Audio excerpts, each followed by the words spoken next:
exclus du bénéfice de Foucault. Donc nous sommes en train d'amender la convention, c'est déjà fait entre l'État et la CCG, et bientôt avec les banques, pour essayer d'inclure cette catégorie de population. Voilà donc le nombre d'unités achevées annuellement. Voilà, donc, alors les unités sociales, il y a environ 100 000, 120, 130 000 annuellement de production de logements sociaux au niveau du Maroc. Et tous ces logements sociaux ici sont produits, c'est grâce à des mesures qu'on va voir après, des mesures incitatives qui encouragent les promoteurs immobiliers. Parce qu'il n'y a pas que l'État. Certes, la plus grande partie des logements sociaux sont produits par l'opérateur de l'État, qui est l'Amran, mais il n'y a pas que l'Amran, il y a aussi des promoteurs immobiliers comme Toha, Chevy et autres qui opèrent dans le domaine. Donc le déficit accumulé était de 840 000 unités, hein, donc ça c'est le déficit global, hein, ce n'est pas uniquement le logement social.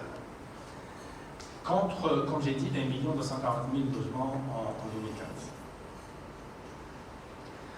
Alors, la stratégie publique, comme j'ai dit, s'est faite en 2 temps. Entre 1968 et 2003, on avait mis en place un système de ristourne. C'est-à-dire qu'on laissait le marché faire son travail, bien sûr en encourageant la production de logement social, mais surtout en agissant sur le coût du crédit.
Déjà, je voulais préciser quelque chose, c'est que toutes les présentations qui ont été faites ici vous seront envoyées à la suite Il y aurait un lien qui vous permettra d'accéder au site internet et d'y accéder. J'invite d'ailleurs un certain nombre de personnes qui n'ont pas réalisé formellement leur inscription à venir nous transmettre leurs coordonnées pour qu'on puisse vous les envoyer. Hein, donc ceux à qui en fait on a fabriqué un badge là ce matin, voilà, viendront pour remplir un document. Donc on peut lancer le débat. Je voudrais que à chaque fois qu'une personne pose une question, il se présente bien. Hein, donc nom et société.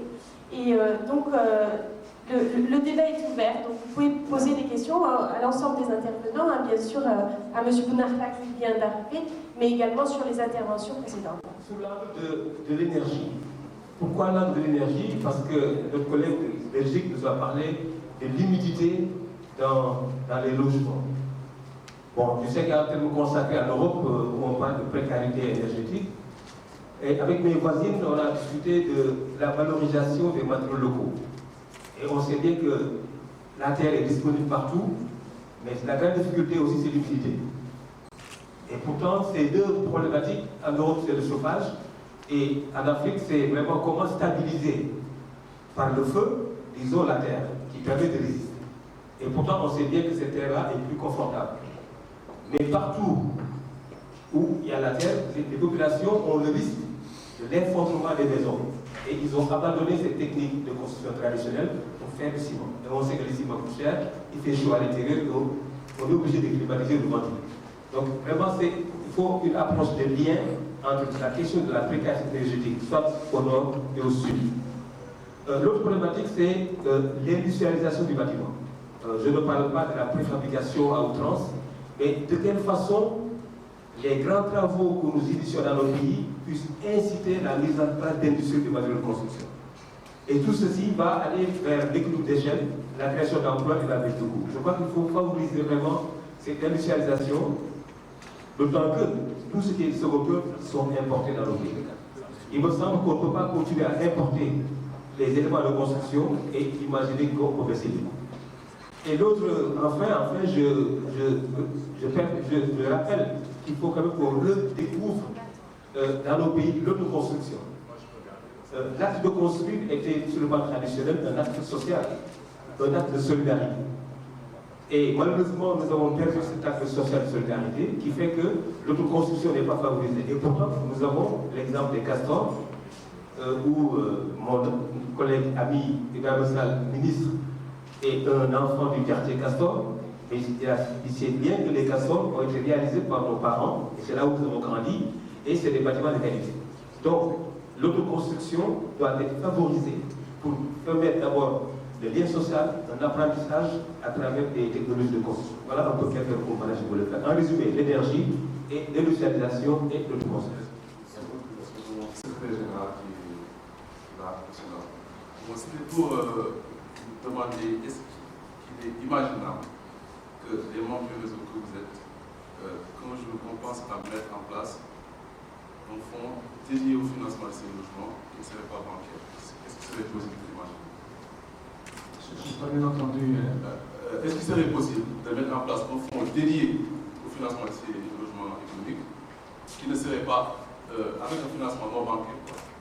Avec un financement non bancaire. Régulalement établi à ce niveau-là. J'ai bien apprécié le développement de M. Pralela sur, en particulier, ce qu'il a appelé la monoparentalité féminine, en particulier. Même j'ai pu noter une certaine variété de situations selon les pays, parce que parfois vous avez une femme sur deux, d'autres fois c'est deux femmes sur trois, en fonction des pays qui sont propriétaires. J'ai bien apprécié cela, mais je suis resté quand même sur un point sur un aspect. Vous avez évoqué parmi les solutions que grappent, disons, de solutions qui sont basées sur la redistribution. J'aimerais bien comprendre à ce niveau-là quel a été justement l'impact de la mise en œuvre de cette redistribution-là sur la situation relativement enviable en comparaison de ce qui se passe dans le pays et des conditions de nos femmes. Je vous parlais notamment des pays en développement. Parce que dans votre exposé, cet aspect n'est pas ressorti. quelle était la situation? Comment est-ce que la mise en œuvre de ces politiques-là a permis justement d'atteindre ce niveau d'insertion, si je peux l'appeler comme ça? Quand bien même les paramètres explicatifs fait parler de l'émission, vous avez également parlé du veuvage, qui sont des situations qui correspondent à des réalités économiques pourvoyeuses de capacités, effectivement, à la fois d'épargne et par conséquent de disposition dans le logement. Cela dit, je voudrais un peu m'arrêter sur le cas de nos pays en développement, parce que quand même nous vivons des réalités qui sont à la fois sociologiques et économiques totalement différentes. Je voudrais m'arrêter un peu sur le cas des femmes sénégalaises, où la monoparentalité, c'est vrai, a une tendance que l'on a de plus en plus, pour des raisons diverses, mais dont il n'est pas utile de s'appesantir actuellement. Mais notons simplement que dans une dynamique d'anticipation, il ne serait pas mal, effectivement, que nous partagions un peu l'expérience que vous avez exposée. Mais quand je me tiens à nos situations actuelles, vous avez des Sénégalaises qui, pour la majorité des cas, mènent des activités économiques relativement conséquentes, mais insaisissables du point de vue simplement de la démarche formelle à laquelle nous sommes habitués. Parce qu'en tant que banquier, quand même, nous préférons souvent évoluer dans un confort en termes de maîtrise de nos risques, donc qui fait que simplement on exclut une frange de certaines populations qui n'apporteraient pas suffisamment de garantie, en tout cas au risque auquel nous sommes invités. Peut-être répondre à la question. Et la traduction de cette contribution-là, du logement lui-même, des aménagements, mais dans cette facilité d'accession. Parce que le revenu est une chose, mais justement son utilisation en est une autre.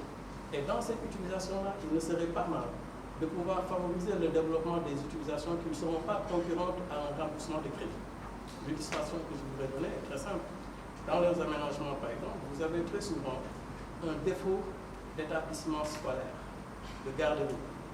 La disponibilité de telles infrastructures dans un lotissement éviterait aux parents qui seraient concernés à des problèmes, par exemple, de convoyage des enfants, parce que vous avez des écoles qui sont éloignées avec toutes les conséquences financières de cela, en termes notamment de revenus à utiliser alternativement au remboursement de crédit. C'est aussi une manière de solvabiliser la personne. Je vous remercie. Donc je voudrais d'abord m'assurer de la réglementation qui s'applique à cette caisse. Est-ce que vous ressortez exclusivement du respect de la réglementation bancaire marocaine? Première question. Deuxième question, c'est comment sont abondés ces différents fonds en termes de ressources financières pour la capacité de couverture.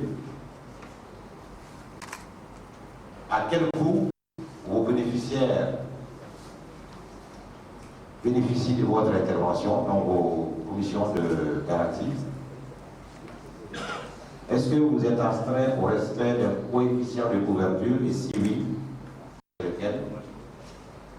Et enfin, concernant plus particulièrement le produit Bogalim VSB, vous avez expliqué tout de suite que votre quotité garantie est plus élevée, 80%, en raison justement de l'exposition au risque pour le banquier.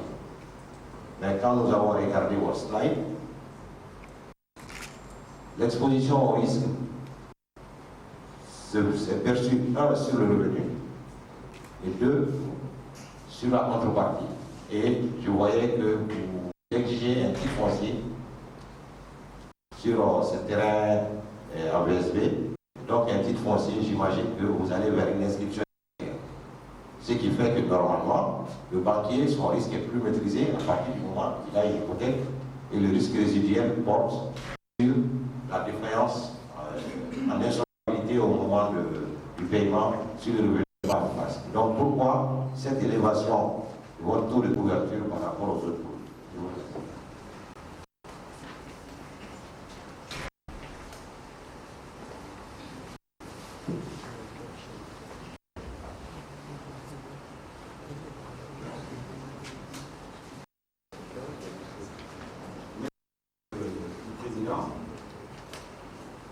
Tout d'abord, nous remercions tous les participants au séminaire, les membres du réseau. nos amis Luc, Gaël et Dominique, du moins. Et nous allons passer à la lecture de la déclaration. Déclaration de Dakar pour le 15e sommet de la francophonie, réseau Habitat de francophonie. Les thèmes qui focalisent l'attention de ce 15e sommet des chefs d'État nous interpellent, nous, acteurs et opérateurs du logement. Femmes et jeunes en francophonie, vecteurs de paix et acteurs de développement. La situation des femmes, des jeunes et des familles, c'est que le réseau Habitat et francophonie, organisation internationale composée qui forme et directement dépendante de la condition de logement et d'habitat. C'est une cinquantaine de membres dans 14 pays francophones souhaitent souligner avec force, ici à Dakar, car seule une action déterminée en la matière contribuera à faire de l'Afrique un continent d'avenir. Le logement convenable forme la condition préalable et permanente de la santé en éradiquant le mal-logement, l'insalubrité, les bidonvilles par ailleurs terreau d'épidémie et les crises de l'éducation et du développement. Le logement abordable a pour finalité de loger toutes les couches de la population, y compris les femmes et les jeunes, et de cerner le besoin non ou difficilement solvable. Le logement durable répond aux défis écologiques et à la transition énergétique. Il vise à modifier et à transformer les vies africaines et la perception qui en est donnée. Par cette déclaration, le réseau Habitat et Francophonie demande l'appui des gouvernements pour faire du logement une grande cause nationale dans les pays d'Afrique francophone pour promouvoir l'habitat social et permettre aux sociétés chargées de le développer de mener à bien leur mission. Le président de la République, son Excellence M. Macky Sall, en accueillant le prochain sommet de la francophonie au Sénégal, terre de la Teranga, contribue à la diffusion de cette vision du réseau. Et nous la remercions vivement.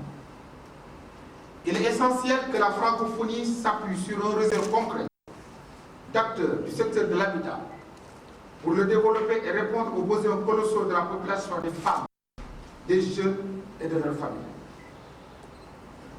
RHF souhaite que le prochain sommet de la francophonie soit la concrétisation effective de la vision sur l'habitat.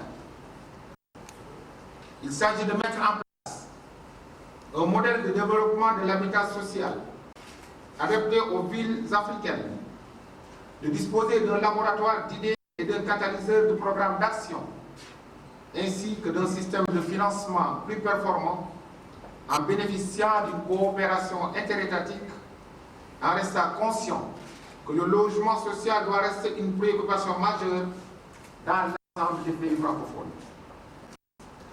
La participation effective de RHF au prochain sommet permettra aux États membres de trouver les voies et moyens de l'émergence des villes africaines et du renouveau de l'habitat social. Nous vous remercions.